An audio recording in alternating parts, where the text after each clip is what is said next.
It gives me great pleasure to introduce the wonderful Chris, the mighty Chris Agutter, English Jose, and always a pleasure to have a friend of the show, Chris, on. Yeah, he's obviously at Worthing, National League South, top of the league, 3 points clear. I think it's five cup finals away from the championship. We spoke earlier in the season, Chris, and you were, setting up what you were going to be doing this season, and you've done it, and you've been in and around the top, and only occasional little wobbles, but it's in your hands throughout the season. Reports of how good the football's been. Those lucky Worthing fans been watching some decent stuff. Chris, how are you? How are you feeling before we got Truro on Saturday? So how's the camp? Yeah, good. Yeah, good. Nice to be back on, Chris. Thank you. I think it's third or fourth time, isn't it? For fifth or sixth time. I mean, the hair, if I'm being honest now, Chris, your hair is looking the best it has. This is your best effort today. My wife would disagree with you. I was. The problem is I've got 3 haircuts left. I'm hanging on. You've said that comment before, so there's 2 haircuts left, Chris. No, it's looking fantastic, and there's always turkey. That turkey is always an option for us older gentlemen. But yeah, doing great stuff, mate. Talk to me. What's the feeling in the camp? Yeah, good. We've been ever since Christmas. Really, we had a really good middle third of the season where we won a lot of 6-pointers. Like we beat a lot of our direct rivals. I mean, we had a run of games at Christmas where I think we played 7 of the top 8, and we come out on top in a majority of those games and got ourselves into a really good position. And then so we've been in a really good place for a while, but because we went to the last 16 of the trophy, it just meant that we had games in hand. So we never really felt we were in like a league position which sort of justified the reality of where we were actually at. I mean, we did go top, and then because of the FA Trophy, we didn't really have an opportunity to defend it. And it's only really been in the last sort of few weeks where we've got a bit of parity in terms of games played, and we've obviously gone top. So we had a really good March. We won every game in March except 2. And yeah, we're right where we want to be. Yeah. Yes, absolutely. Well, I mean, you got Truro now. I do remember that they gave you quite a, well, I'm sorry to say, it gave you a bit of 5 of the best trousers down when you played at their place. Obviously a wobble along the road. Are you looking forward to maybe giving that back to them? It'd be nice, but to be honest, we're such a different team now to what we were then. That was 4 or 5 games into the season. That was our 4th or 5th game where we were away from home as well. So there was lots of context around it, and yeah, we're in a very different place now to what we were then. But it'll be really goals across the pitch now. Yeah. I mean, we're I think we're a good side now, and it's like it was early days. It was obviously there's been a lot of transition at the club over the summer. The squad, I think it's probably around a change of sort of 70-75% of the squad changed. Obviously, I was new to the role, so I think up until Christmas we were really trying to find our way, and then we sort of landed on an ideal shape, set-up strategy, whatever you want to call it, and then some of the ideas we've gone after for since day one, really, they seem to have been hammered home. And yeah, we know that we're now a good side, and we're very different to what we were when we played Truro before, but equally Truro are a really good side. They're obviously third. They've been on a great run since Christmas as well, so it'll be really tough, but we look forward to it. Yeah, I'll say with the games that you got left, none of the teams in it are really out of it. I mean, it's such a close run thing at the top, but 3 points clear, top of the league. I'd rather have your position than any of the others.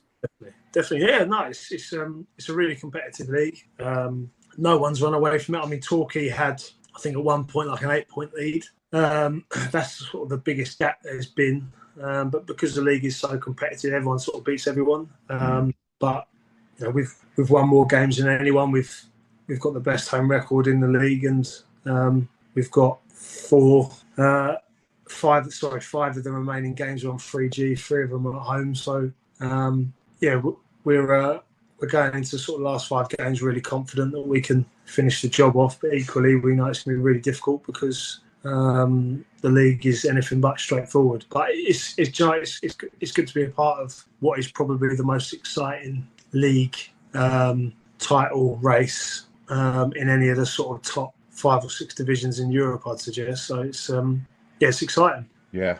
I mean, talking of excitement, so how have you taken to the Worthing fans? They must be loving this. I mean, I know they've been bouncing around the playoffs, really, but it's looking, it's not there yet, but it's looking good. How are they with you? Yeah, they're good. I mean, it was difficult because I've obviously come in after Hinch, who is God at Worthing.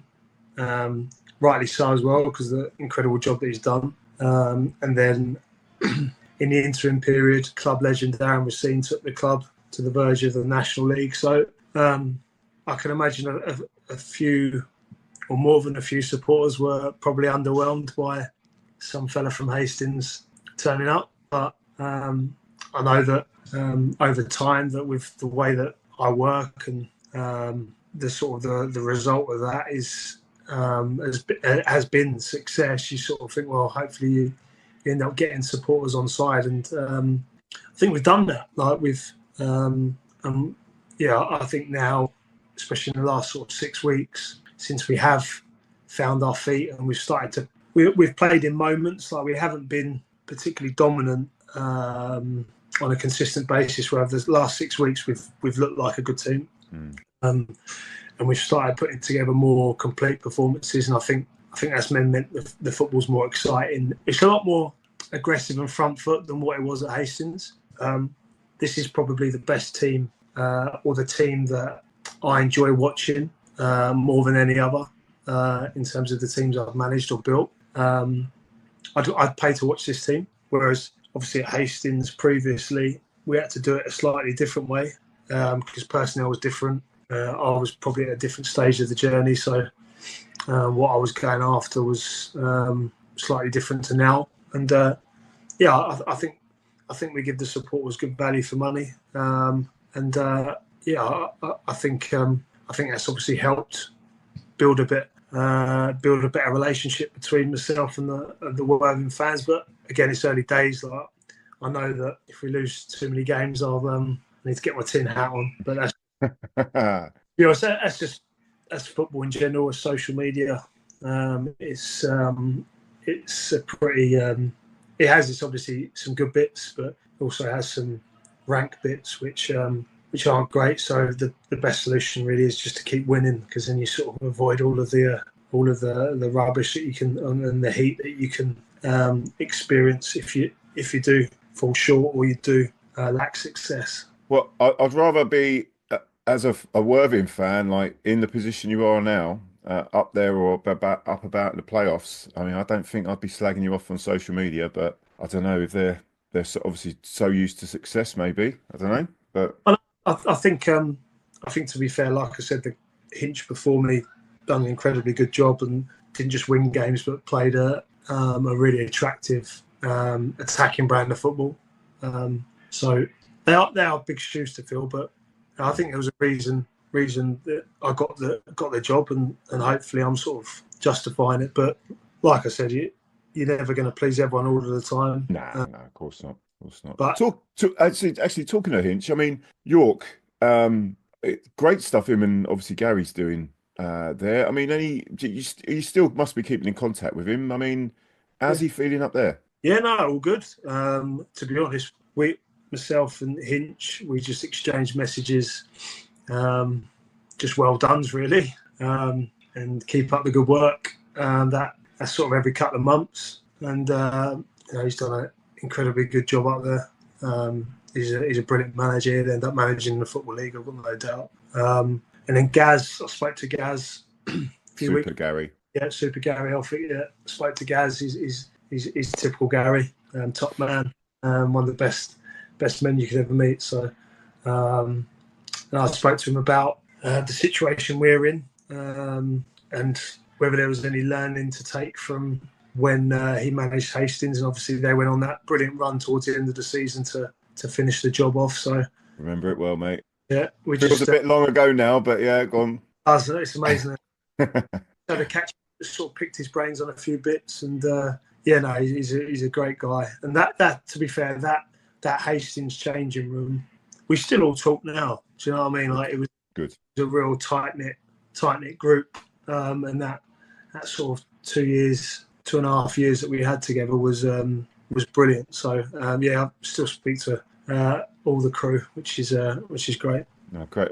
Well, you mentioned Hastings just quickly, Chris. Yeah, obviously Danny Searle's just been just departed Hastings again, and it looks very much like we're going down. I mean, any quick thoughts on the situation at Hastings? I'm just obviously from somebody that invested a long time, 4 or 5 years of real sort of effort and commitment and work to try and help the club progress. Yeah, it's gutting actually. Like I look at it from. I'm invested in Hastings. You know what I mean? It's sort of like when we spoke previously. The fact when Worthing come calling, it should have been a really straightforward conversation, but because of my feeling towards Hastings and because of the work that we'd done there over the sort of 2 stints, it meant it was a really difficult decision to make. And to now see that in such a sort of short period of time, the club find itself in a situation it's gutting.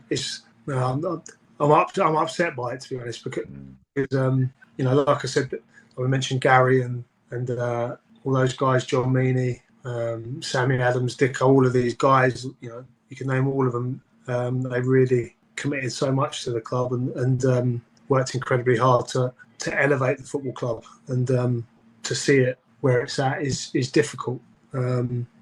Yeah, and I think the easy, from the outside looking in, the easy thing to maybe do is because I've seen the owners come under a bit of heat, and obviously, you know, everyone divides opinion, but I can only say it as I see it. Is there those guys behind the scene, Dean, Ben, Glyn, Mark Gall, and the rest of the owners? Nobody wants Hastings to succeed more than them, even the most diehard supporter. And having worked so closely with them, the amount of effort and time and the contribution they've had to the football club blows everything else out of the water, genuinely. And I'm sure they potentially will acknowledge 1 or 2 mistakes, maybe, but we all make them. But those guys are the right people to try and steer the club back in the right direction. I obviously see that Dean's just gone in as on an interim basis as manager, and what I would say is if maybe he'd gone in sooner, I think Hastings would be in a better position, because there's no doubt that if those players can mirror Dean's desire to keep Hastings afloat and can match his commitment to that football club, then they would be nowhere near their relegation zone. So it's incredibly disappointing, but they do have the right people behind the scenes, and I think the players need to, because I obviously know a lot of those players. We've got Ollie Black there on loan. They need to take responsibility, and they need to take their portion of the responsibility, and they need to dig in and fight and remember what it is to be a Hastings United player and remember what they're representing. And I think if they do that, then who knows, until it's mathematically done, who knows what could. I think the ship's underwater. Ag. You know me. Yeah. Well, just a quick note. This is going to come out in a few days, like just before your game on Saturday. Any message to the Worthing fans before the Truro game? Yeah, just to be fair, the gates we've been getting are amazing. So we've been getting sort of 2s, which is great, and you know, our home form's been incredibly good. So they're a key reason for that. And just the more we can get through the gate, the more partisan we can get that home support, the more likely we are to put 3 more really important points on the board against one of our direct rivals. So just more of the same, maybe bigger and better in terms of numbers. But like I said, they've been turning out en masse, and yeah, again, they're a key reason as to why our home record is so good. So yeah, let's try and dial it up even more, and yeah, it will give us the best chance possible to roll Truro over. And as I said, 3 more important points, getting us closer to winning the league. Yeah, well, a few more wins, mate. You'll have that in Aggie we trust. Big old. Yeah. One day. One day, yeah. But wait, hey, listen, mate. Thank you so much for coming on, and best of luck to yourself. You deserve it, and good luck. Yeah, good luck against Truro, mate. Chris, thank you.